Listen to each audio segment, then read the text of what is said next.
बालक कुमार जेना,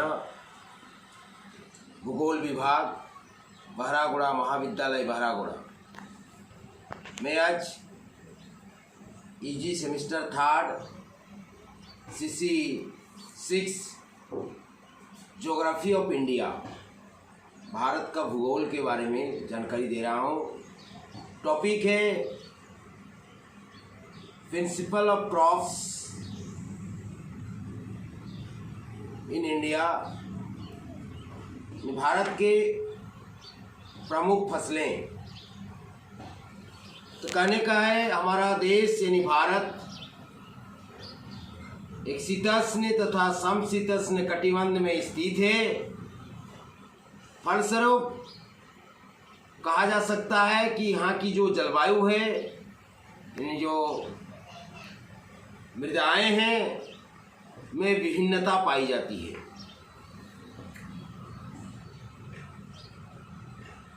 और इसके साथ साथ हमारे कटिबंध के आधार पर हमारे देश में फसलों का खेती होता है। तो इसमें हम लोग देखने वाले हैं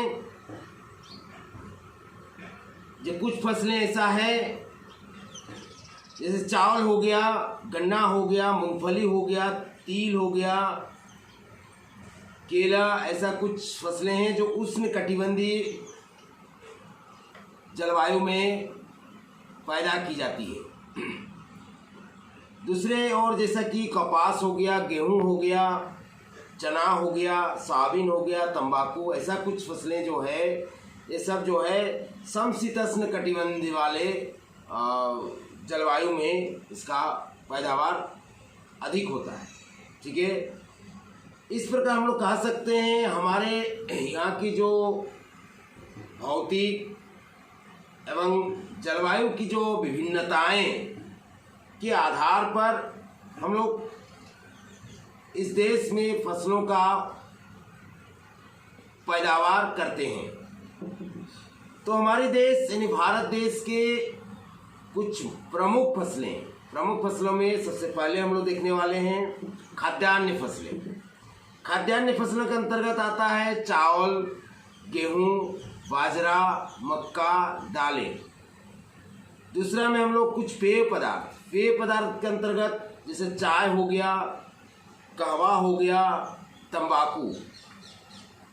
कुछ ऐसे फसलें हैं जो नकदी या व्यावसायिक फसलें हैं, उसके अंतर्गत हम लोग रखते हैं जैसा हो गया गन्ना हो गया, तिलहन हो गया, इस तरह का कुछ फसलें जो इसको हम लोग व्यावसायिक या नकदी फसलों के अंतर्गत भी रखते हैं। और कुछ जैसे कि रेशेदार फसलें यानी इसके अंतर्गत कपास, जूट, पटसन, ये सब आदि जो आते हैं ये रेशेदार फसलों के अंतर्गत रखते हैं।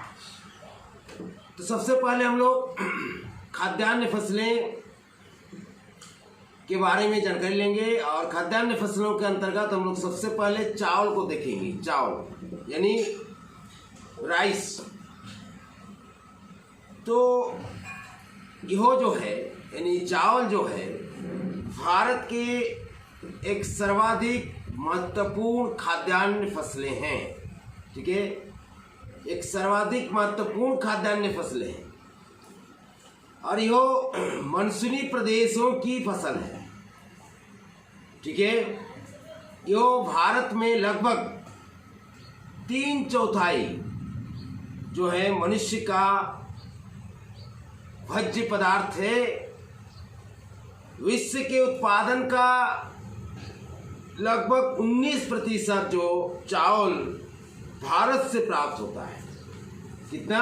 19% जो चावल है वो भारत से प्राप्त होता है। जबकि इसकी कृषि के अंतर्गत विश्व का 25% क्षेत्र है, 25% क्षेत्र है कृषि के अंतर्गत।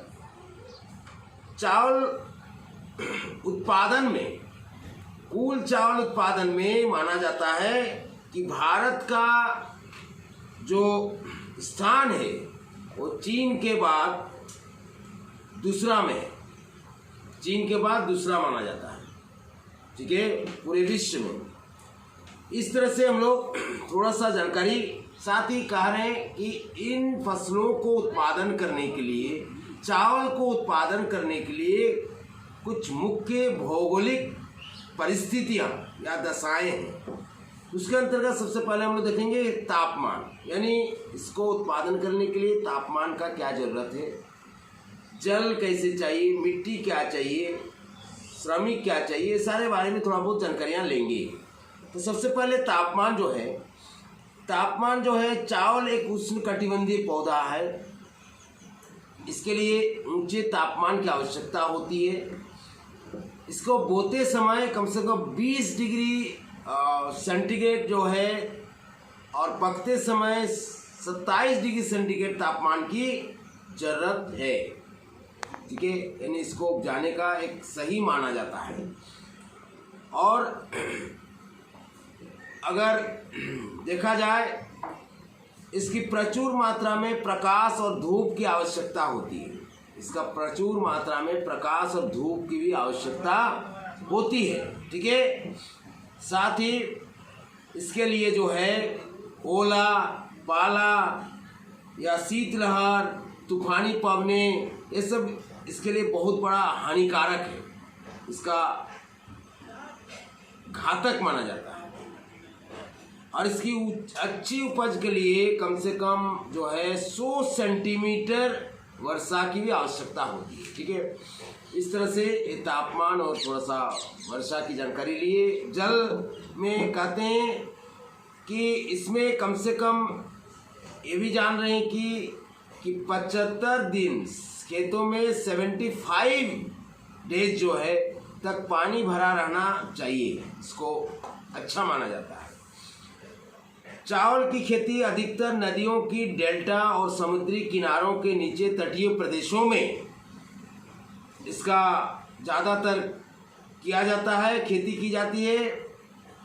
और ऐसे में जो है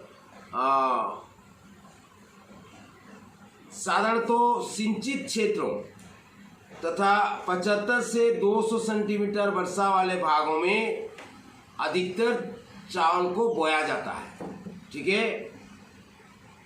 तो इस तरह से हम लोग देखें। आगे चल के हम थोड़ा सा मृदा के बारे में बात करेंगे, मिट्टी के बारे में बात करेंगे। चावल के लिए उपजाऊ चिकनी, काली अथवा भारी दमट मिट्टी की आवश्यकता होती है, ठीक है। चावल के लिए उपजाऊ चिकनी कछारी अथवा भारी दमट मिट्टी की आवश्यकता होती है, जिससे धान की जड़ें बंधी रहें और पौधा खड़ा रह सके, ठीक है। चावल भूमि की उपजाऊ शक्ति को नष्ट कर देता है, चावल भूमि की उपजाऊ शक्ति को नष्ट करता है, ठीक है। अतः क्या है, इसमें खाद देना भी आवश्यक है, ठीक है। इस तरह से हम लोग देखते हैं कि बहुत सारे खाद जो है डालते हैं, सल्फेट, सुपर फॉस्फेट, कंपोस्ट, इस तरह आदि बहुत सारे से चावल के लिए हम लोग खाद की उपयोग करते हैं, ठीक है। इससे क्या है, उर्वरा शक्ति, भूमि का उर्वरा शक्ति बढ़ती है और अच्छे से अधिक हमारी जो है चावल का उपज उत्पादन होता है, ठीक है। इसके साथ श्रमिक, चावल को बोने के लिए अधिक मात्रा में श्रमिकों की आवश्यकता होती है, ठीक है।